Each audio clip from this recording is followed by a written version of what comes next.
Buen día a todos. ¿Cómo les va, hermanos? A los que están ahí presentes, como decimos siempre, a los que nos miran por YouTube, las redes sociales.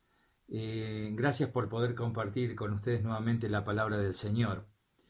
Y me ha tocado en esta oportunidad, en este tema que estamos tratando este bimestre, palabras de vida, frases célebres del Antiguo Testamento. Ustedes me habrán escuchado más de una vez decir que soy más neotestamentario que, digamos, referir mis mensajes al Antiguo Testamento.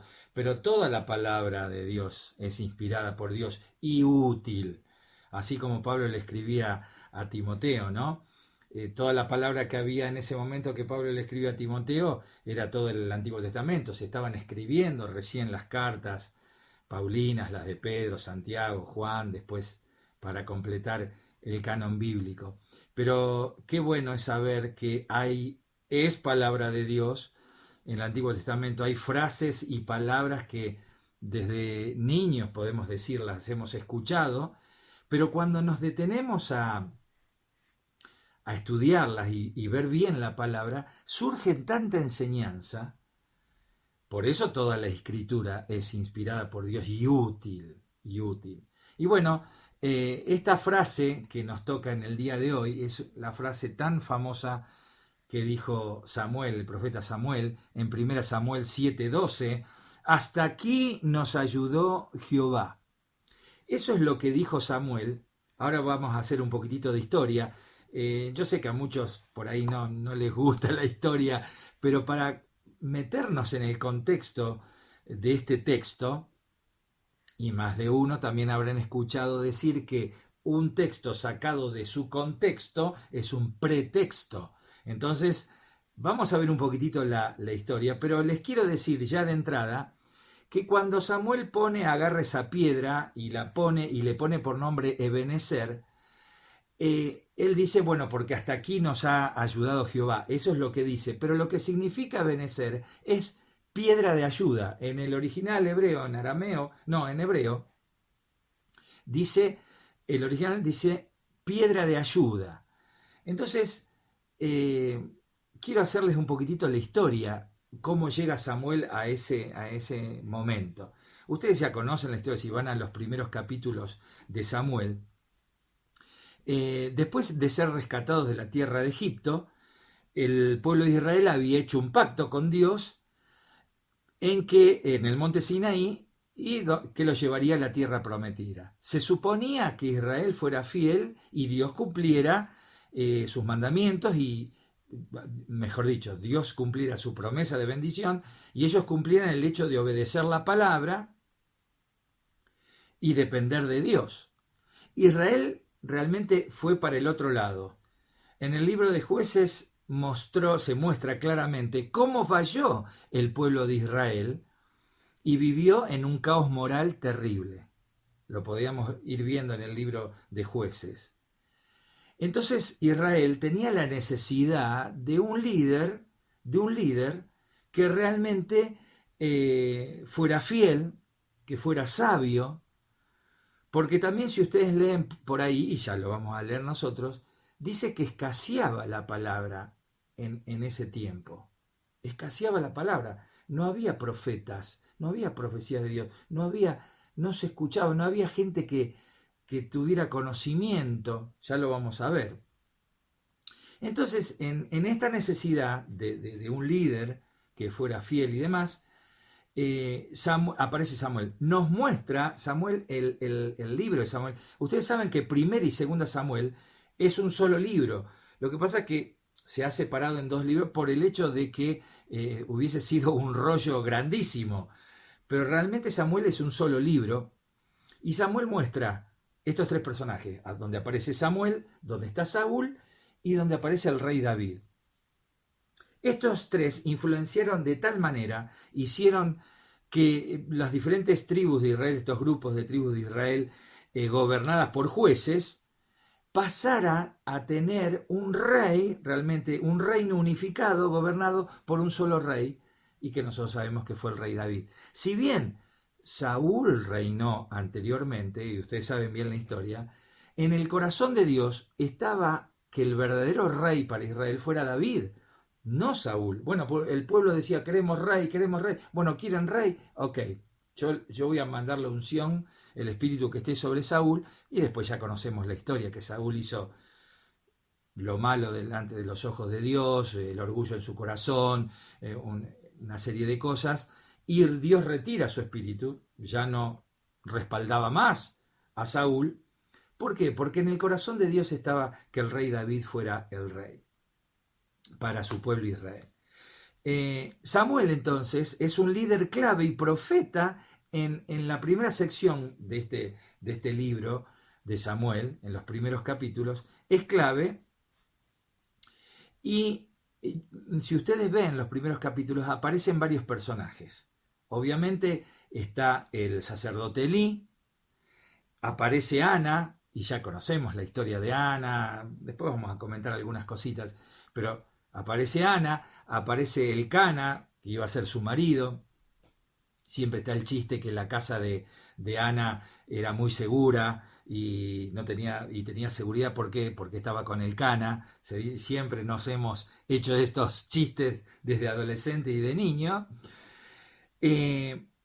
Aparece Samuel, que Samuel significa nombre de Dios. Fíjense qué interesante también los significados de los nombres, ¿no? Elí el sacerdote, Ana, Elcana. Bueno, ya sabemos la historia de Ana, que ora a Dios para que le dé un hijo si estaba en la voluntad de Dios y que ella lo iba a dedicar como sacerdote. Ya lo sabemos, toda la historia. Lo que me gusta rescatar y quiero leerles son estos dos primeros versículos del capítulo 1 de Samuel, de Primera Samuel. Capítulo 1 y versículo 19. Dice, y levantándose de mañana, adoraron delante de Jehová. Después que Ana hace esa oración, esa súplica delante de Dios, y se queda tranquila porque puso su corazón delante de Dios, dice que al día siguiente de mañana adoraron delante de Jehová y volvieron y fueron a su casa en Ramá, y Elcana se allegó a Ana, su mujer, y Jehová se acordó de ella. Pero fíjense la actitud que quiero contar con esto de la adoración. Es que frente a una manifestación clara de Dios, frente a un reconocimiento de que Dios es Dios y es el Señor, lo que en nuestro corazón surge es adorar a Dios, es alabarle, darle gracias por lo que hemos recibido o gracias de antemano en fe por lo que recibiremos, pero la actitud de adoración, reconocer que Dios, que Jehová, es el Dios soberano y que de Él vienen todas las cosas. Entonces surge en nuestro corazón una adoración sincera. Señor, no te adoro porque me va bien la cosa, no te adoro porque ya me diste esto. Yo te adoro, Señor, porque eres Señor. Te adoro, Señor, porque tienes el control de todo. Señor, vos sabés lo que pasa en mi físico, vos sabés lo que pasa en mi vida, vos sabés lo que pasa en mi familia, lo que pasa en mi trabajo, las preocupaciones que tengo, Señor, yo las vuelco a ti y te adoro porque vos sos el Señor. Eso está en el corazón de todo hijo de Dios, o debería estar en el corazón de todo hijo de Dios, como estaba en el corazón de Ana, que después que oró al Señor, adoró. Y viene acá algo muy jocoso, porque nos pasó en la adolescencia, que un maestro de escuela dominical estaba haciendo sus primeras armas como maestro, y no digo que estaba siendo supervisado, pero estaba el maestro mayor en la clase, y este muchacho empezó a leer ahí, desde el versículo 19, y leía de esta manera. Aconteció que en el cumplimiento del tiempo, después de haber concebido, al versículo 20, después de haber concebido a Ana, dio a luz un hijo, le puso por nombre Samuel, diciendo, por cuanto le pedía Jehová. Después subió el varón, Elcana, el marido, con toda su familia, para ofrecer a Jehová el sacrificio acostumbrado y su voto. Pero Ana no subió, sino dijo a su marido, yo no subiré hasta que el niño, y el muchacho estaba enérgico leyendo la palabra, dice, hasta que el niño sea detestado, para que lo lleve y sea presentado delante de Jehová y se quede allí para siempre. Y Elcana subió, su marido, le respondió, haz lo que bien te parezca, hasta que lo detestes, solamente que cumpla Jehová tu palabra, y se quedó la mujer y crió a su hijo hasta que lo detestó. Después que hubo detestado, lo llevó consigo, y entonces el maestro que estaba ahí, dice, no es que, bueno, el muchacho decía, yo no entiendo por qué lo detestaban al niño. Entonces surge el maestro y dice, no, fíjate, lee bien, detestar no, destetar. Uno se puede confundir también, destetar, hasta que le dé de mamar, que en los niños hebreos eran 2 o 3 años más o menos el destete, y en ese destete incluía también digamos, darle una atención tremenda al niño, su seguridad, cuidarlo, y también iba una instrucción espiritual aparejada al destete. Entonces estaba este chico, sí, porque yo no entiendo por qué lo detestaba al niño. Y entonces el maestro tuvo que poner un poquito de equilibrio. No, es destetar, ahora sí. Y bueno, y surgió eso como cosa risueña. Pero bueno, yo lo que entiendo con esto, fíjense que vamos a leer el versículo 28 del capítulo 1, que quiero decir sobre la adoración. Entonces, por este niño oraba, dice Ana, y Jehová me dio lo que le pedí. Yo pues lo dedico también a Jehová todos los días de que viva, será de Jehová. Y adoró allí a Jehová. Otra vez la adoración. Reconocer que todo viene del Señor. Es que la adoración, queridos amigos, hermanos, es un rasgo fundamental en un corazón entregado a Dios. La adoración muestra un reconocimiento que todo viene de Dios, que el Señor es soberano, como decíamos, un Dios de propósito con cada una de nuestras vidas. Y arranca el capítulo 2, y todos sabemos muy bien el canto famoso de Ana, es que la adoración, volvemos al tema, y la alabanza y la gratitud también la expresamos con cánticos espirituales, himnos, etc. ¿Se acuerdan Colosenses 3:16? Se los leo, es un pasaje que a mí me gusta mucho, hasta lo sabemos de memoria. Colosenses 3:16, permítanme, así lo leemos bien, dice, la palabra de Cristo mora en abundancia en vosotros, enseñándoos y exhortándoos unos a otros con toda sabiduría, cantando con alegría en vuestros corazones al Señor, con salmos, himnos y cánticos espirituales. Y obviamente esto puede ser a nivel cuando estamos en la congregación, qué lindo que cantamos, cantar en nuestros corazones o expresarnos, pero también cuando estamos solos, cuando estamos en casa solos, adorar, tener tiempo de Señor, me postro delante de ti. Señor, acá estoy, te reconozco, Señor, de mi vida, y te reconozco, Señor, que todo pasa por tus manos, que tenés el control de todo. En este tiempo que estamos viviendo esta guerra entre Ucrania y Rusia, y estamos orando por los hermanos tanto ucranianos como rusos, que también seguramente hay hermanos rusos que están sufriendo esto, que no están de acuerdo con esta guerra, vemos y decimos, el Señor está, ¿dónde está Dios? O están muriendo hermanos nuestros, gente, niños. Los otros días cayó un misil, una bomba en un lugar donde estaban refugiados y murieron niños, madres, personas mayores también. Y los que no conocen a Dios se pueden preguntar o pueden decir, ¿y dónde está Dios? ¿Por qué no nos libró? Bueno, al Señor no se le escapa nada. Venimos hablando hace mucho tiempo de la soberanía de Dios y que Dios tiene el control. El Señor es el Señor y Él sabe.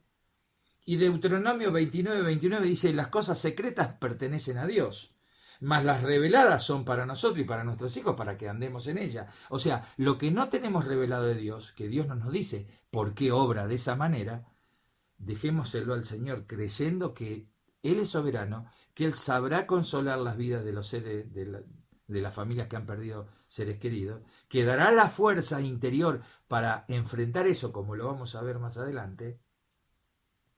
Porque hasta aquí nosotros también, vos hermano, podés decir, ¿Podés decir conmigo, podemos decir juntos, hasta aquí nos ayudó el Señor? Aunque hemos pasado cosas difíciles en nuestra vida, o estemos pasando pruebas de enfermedades, de pruebas laborales, de pruebas familiares, de que nos sentimos solos, de que no nos sentimos amados, no sé, alguien puede estar pasando este momento. Pero podemos decir, como dijo Samuel, hasta aquí nos ayudó el Señor. Y ahora vamos a ir viendo cómo es el momento que Samuel pone esa piedra, Ebenezer, le pone por nombre Ebenezer, hasta aquí nos ayudó el Señor. Entonces está el canto de Ana y todo, y pasamos al capítulo 3. El joven Samuel ministraba delante de Dios, en la presencia de Elí, y ya conocemos la historia, ¿no? La palabra de Jehová escaseaba en aquellos días, no había visión, esto es importante, no había visión con frecuencia, la gente hacía las cosas por hacer, vivía su vida olvidada de Dios, sí tenía las responsabilidades de sus trabajos, de sus cosas, pero no les interesaba buscar a Dios, escuchar la voz de Dios a través de algún profeta. Bueno, Dios tenía que mandar al profeta, pero escaseaba la palabra, escaseaba, y eso me hace acordar a lo que dice también otro libro profético, de que en los postreros tiempos, y también lo dice el Nuevo Testamento, tendrán comezón de oír la palabra, porque se amontonarán maestros de acuerdo a sus concupiscencias, egoísmos, no sé, se meterán en el Evangelio, hasta se meterán en la iglesia por ganancia deshonesta, enseñando cualquier cosa, como se dice comúnmente, enseñando cualquier verdura, que arrastrarán a los que no estén firmes en la palabra, y va a escasear la verdadera palabra de Dios. Aún en estos tiempos, hermanos, nosotros tenemos la bendición de estar congregados en un lugar, de estar contenidos fundamentalmente por el Señor, pero por su palabra, porque se nos enseña la palabra de Dios, esta doctrina, esta enseñanza pura.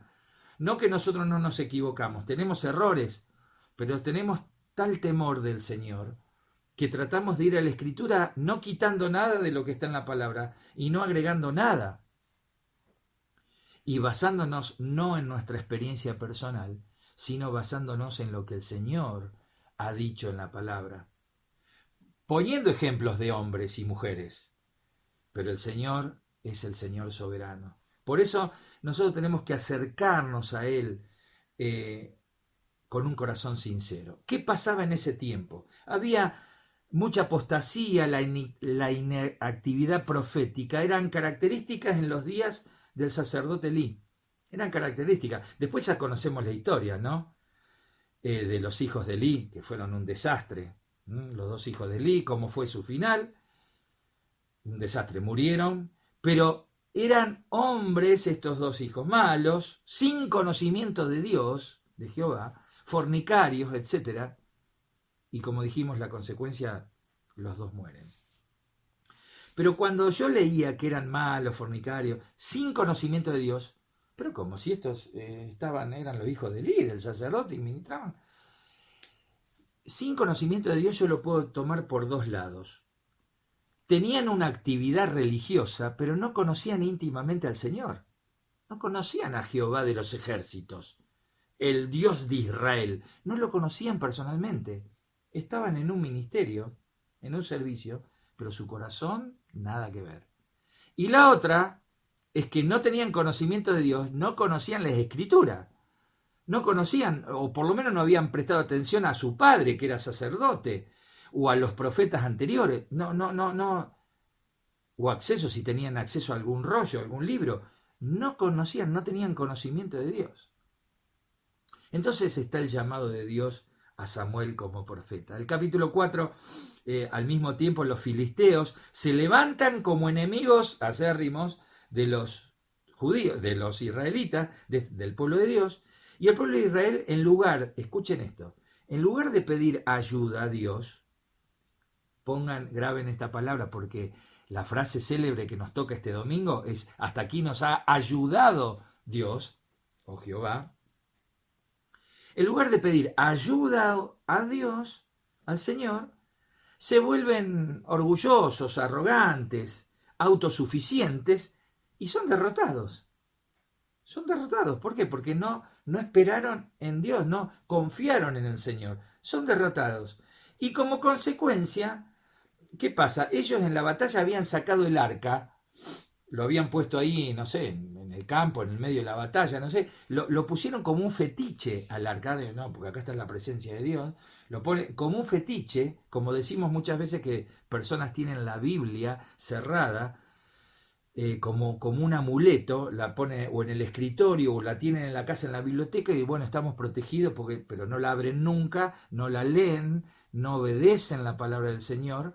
Bueno, estos israelitas habían hecho lo mismo con el arca, creían que el arca en sí tenía poder, pero el arca, la estructura, no era lo que tenía poder, era la presencia de Dios. Dios es el que tiene poder. Yo siempre hago la pregunta capciosa, a ver, la hago otra vez acá. ¿La oración tiene poder? Sí, Rubén, ¿cómo no va a decir? La oración es poderosa porque mueve la...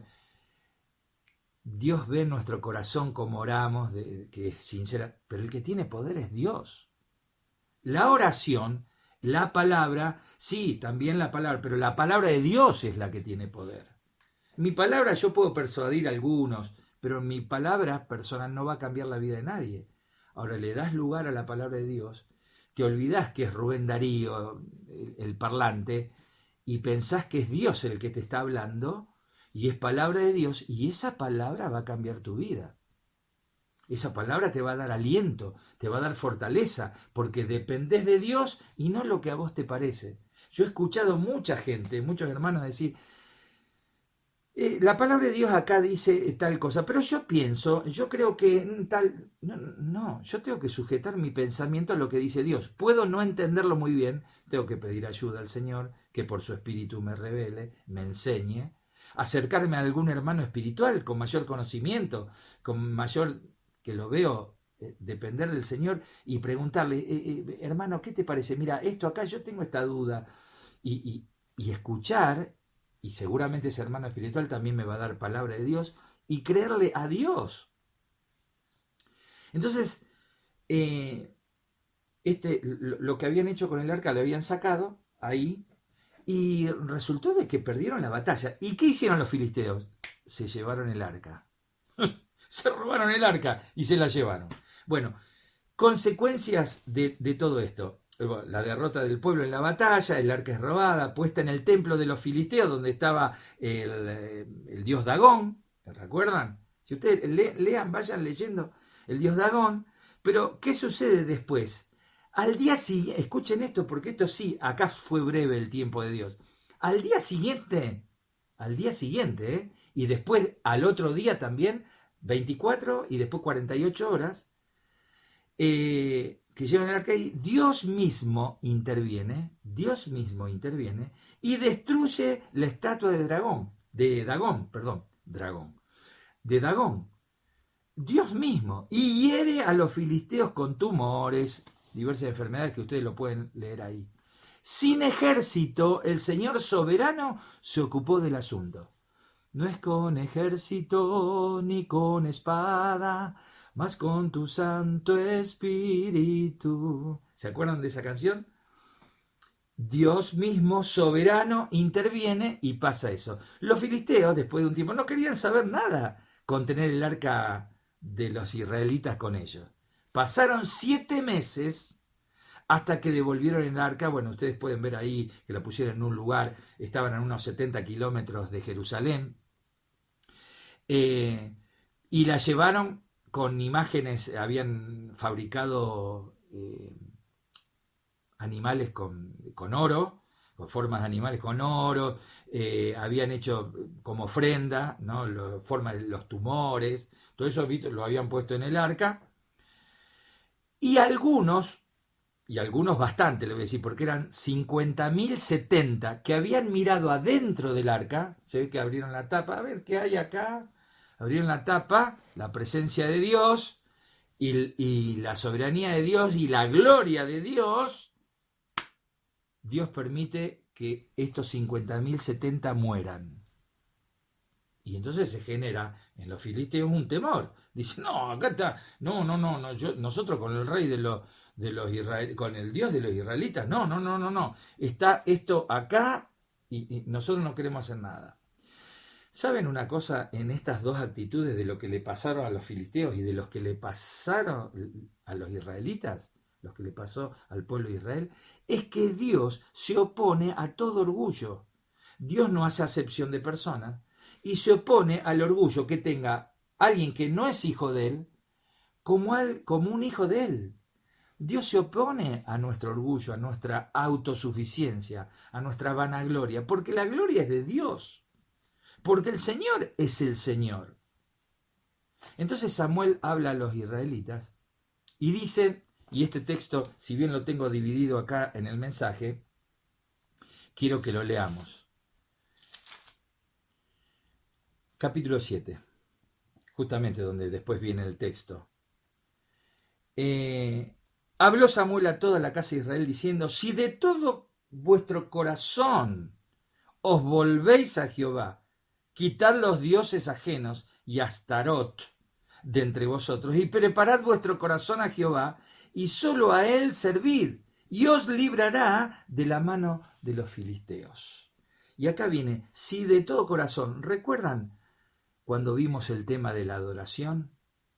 Que Dios busca adoradores, que le adoremos en espíritu y en verdad, en espíritu de lo más interior, de lo más interno de nuestro corazón, de lo que podemos entender, razonar, pero de nuestra sinceridad. Dios busca corazones sinceros, que le adoremos sinceramente, que en sinceridad cuando hemos reconocido que nos hemos equivocado, que hemos pecado, sinceramente le pidamos perdón al Señor, porque la sangre de Cristo, queridos amigos, nos limpia, tiene autoridad y tiene poder hoy para limpiarnos hoy también de nuestros pecados.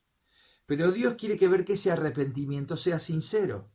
Entonces Samuel le dice, si de todo corazón Dios busca nuestro corazón, que seamos sinceros delante de él, veraces, volvéis a Jehová. Volverse a Dios no es otra cosa que arrepentirse. ¿Se acuerdan que decíamos, yo voy caminando para aquel lado, hago la mía, hago lo que yo quiero? No, el Señor me habló, reconozco mi pecado, me doy media vuelta y camino para el otro lado, camino hacia Dios, camino hacia el Señor. Eso es arrepentimiento. No es decir, me equivoqué de camino, pero bueno, yo sigo por acá a ver el que me pasa.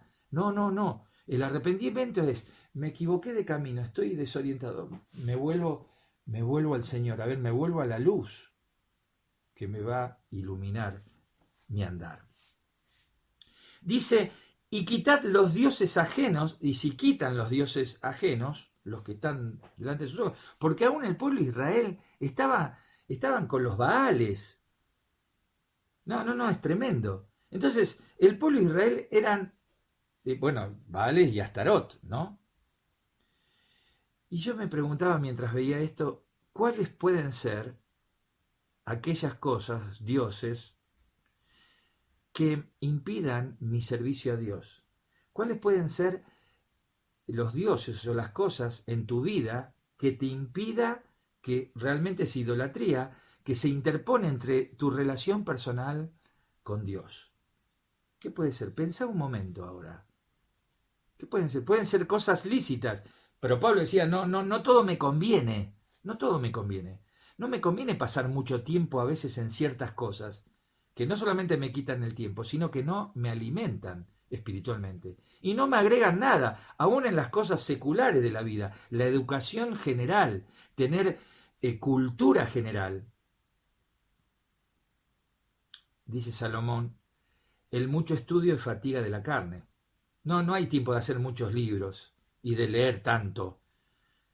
Pero ¿saben a lo que se refería Salomón? De que el mucho estudio es fatiga de la carne, es en cuanto a lo secular. No que el mucho estudiar la palabra de Dios nos va a cansar, nos va a dar fatiga. Al contrario, la palabra de Cristo mora en abundancia, no poca palabra de Dios, mucha palabra de Dios en mi vida.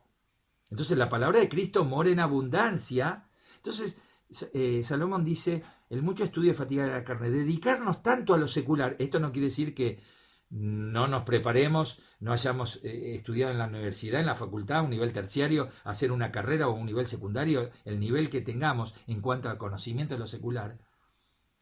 Porque si dedicamos tanto tiempo a eso, sí, nos vamos a cansar. Hay tantas cosas para leer, tanto para aprender.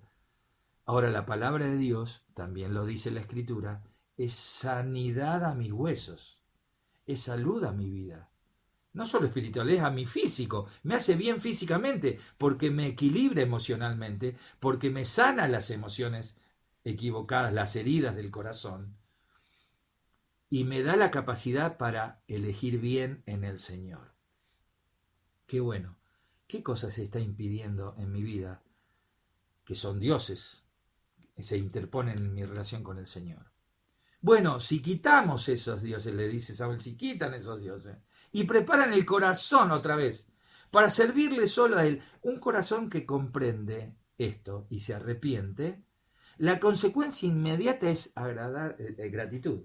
La consecuencia inmediata es adorar a Dios por lo que Él es, por la misericordia, porque es un Dios misericordioso, por lo que Él es con nosotros.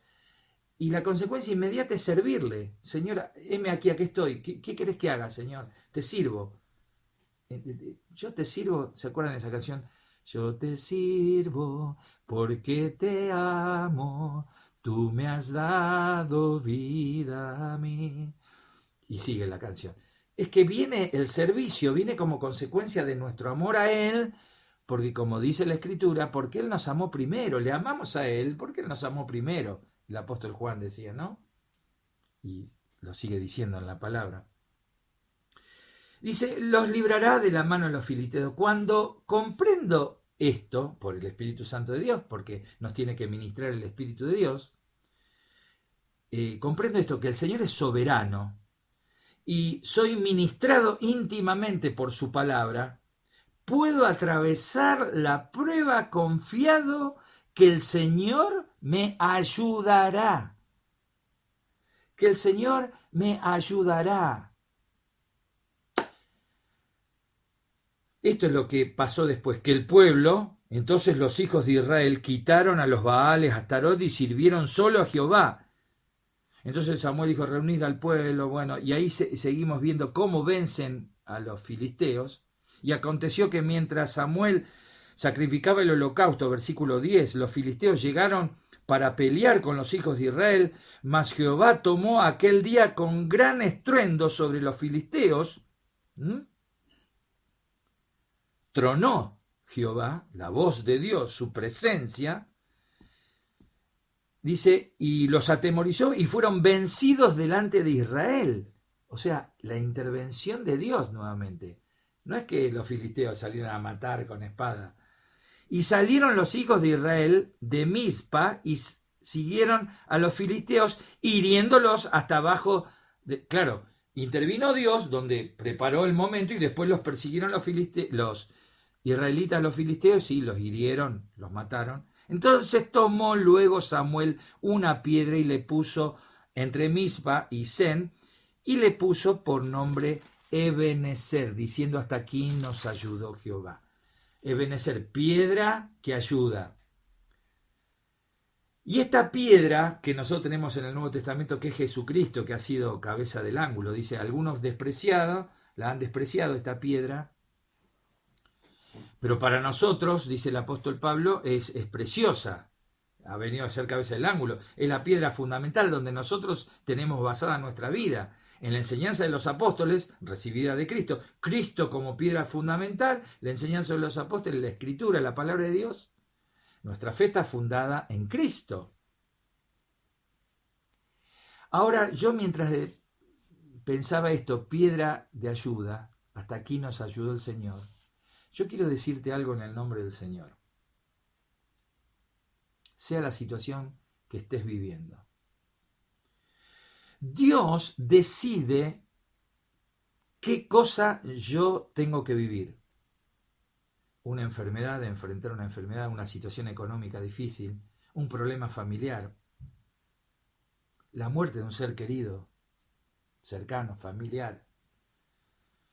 Dios decide qué cosa yo tengo que vivir. Ahora, ¿saben una cosa? Yo decido cómo paso la prueba. Porque Dios me promete un puerto seguro. No me promete una travesía sin dificultades, pero me promete un puerto seguro. Entonces yo, esa travesía, está en mí cómo la paso. Si la paso quejándome, si la paso murmurando, alejándome, apartándome de Dios, apartándome de la comunión con los hermanos, siendo ascético ahí aparte, ¿no? O la paso aferrado a la palabra de Dios, aferrado a sus promesas, teniendo comunión con hermanos espirituales que siempre me elevan, no que me tiran para abajo, que me elevan para ser cada día más parecido a Cristo, para tener el carácter de Cristo. Aferrado a la mano de Dios, confiando, esperando, adorando y proclamando: hasta aquí nos ayudó el Señor. Termino con esto.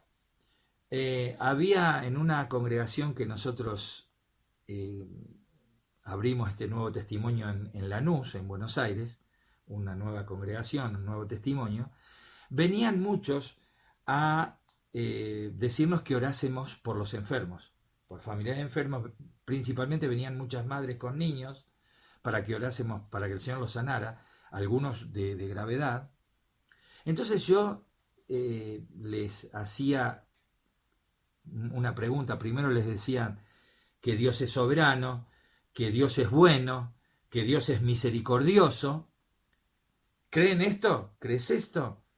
¿Crees que Dios es el Señor, que tiene todo bajo control, que nos dio a su Hijo Cristo, para que todo aquel que en Él cree no se perdiera eternamente, sino que tuviera vida eterna, vida en los cielos junto al Señor, eternamente? Sí, creemos. Bueno, gloria a Dios. Ahora, si Dios no sana, si Dios permite tal o cual prueba, ¿seguirás creyendo que Él es Dios y tiene el control sobre todo?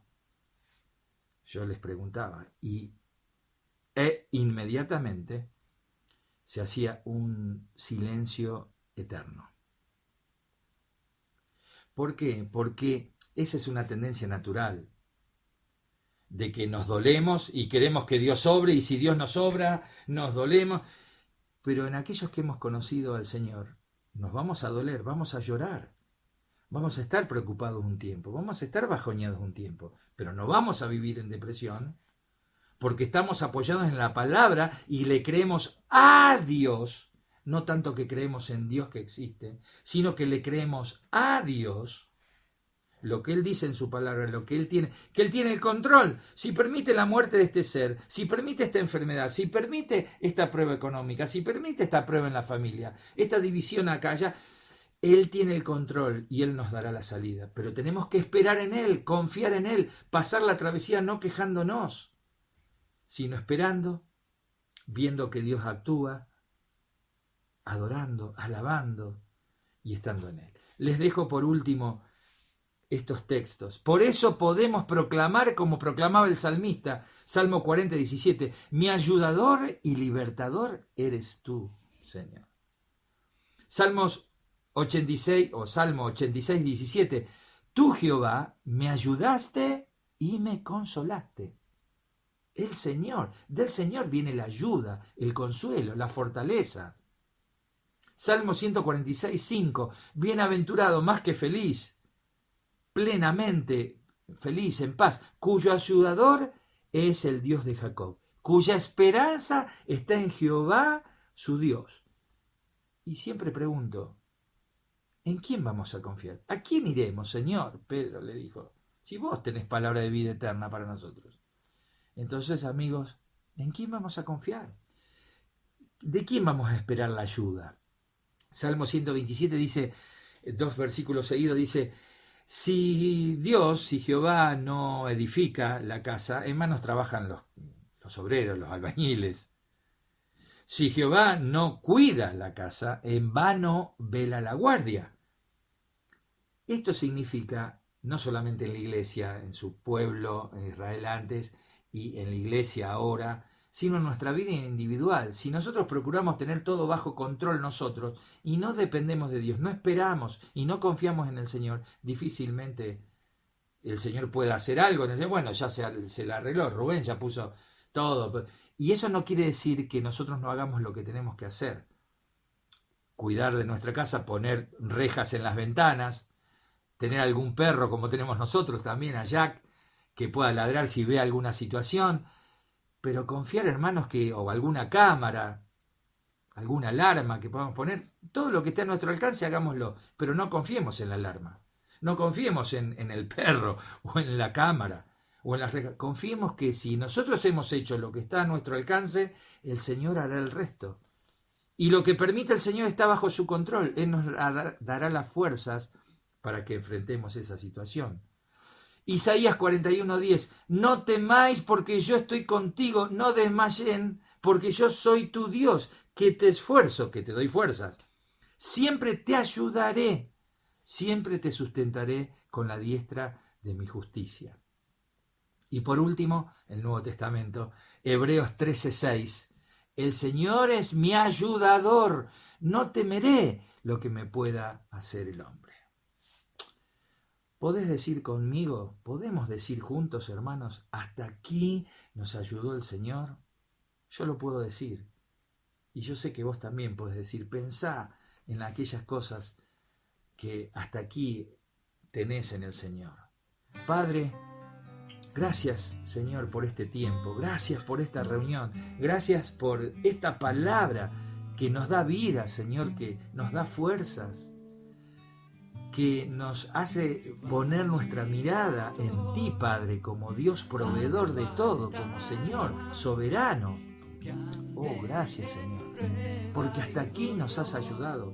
Muchos de nosotros podemos dar testimonio y proclamar que hasta aquí nos has ayudado. Eres un Dios de nuevas oportunidades, eres un Dios sanador, proveedor, misericordioso. Has pasado por alto nuestros pecados porque nos ves que estamos en Cristo, que la sangre de Cristo está en nosotros, nos ha cubierto, nos ha limpiado de nuestros pecados. Gracias, Señor. Te alabamos por eso, te adoramos por lo que eres, porque eres un Dios eternamente fiel, inmutable, no cambias, y eso nos da mucha seguridad. Te damos toda la gloria, papá, te damos toda la honra, y decimos juntos como congregación, hasta aquí nos has ayudado tú. Gracias, Señor, por todo. En el nombre que es sobre todo nombre, en el nombre del Señor Jesucristo, nuestro Salvador. Amén. Amén. Nos estamos viendo pronto. Si el Señor así lo permite, es muy probable que el primer fin de semana de mayo esté compartiendo con ustedes ahí la palabra, si es la voluntad del Señor. Paz del Señor para todos y nos estamos viendo.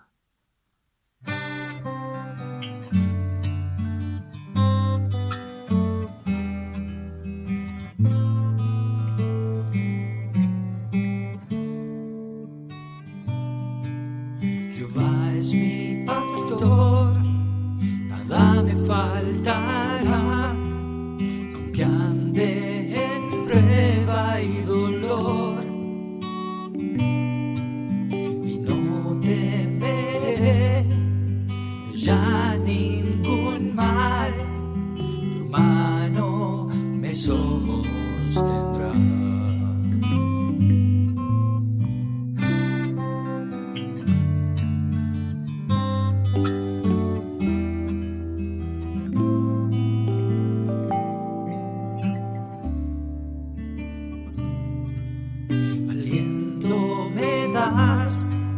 Con tu palabra fiel, tú siempre conmigo estarás. Tu amor y el bien me seguirán.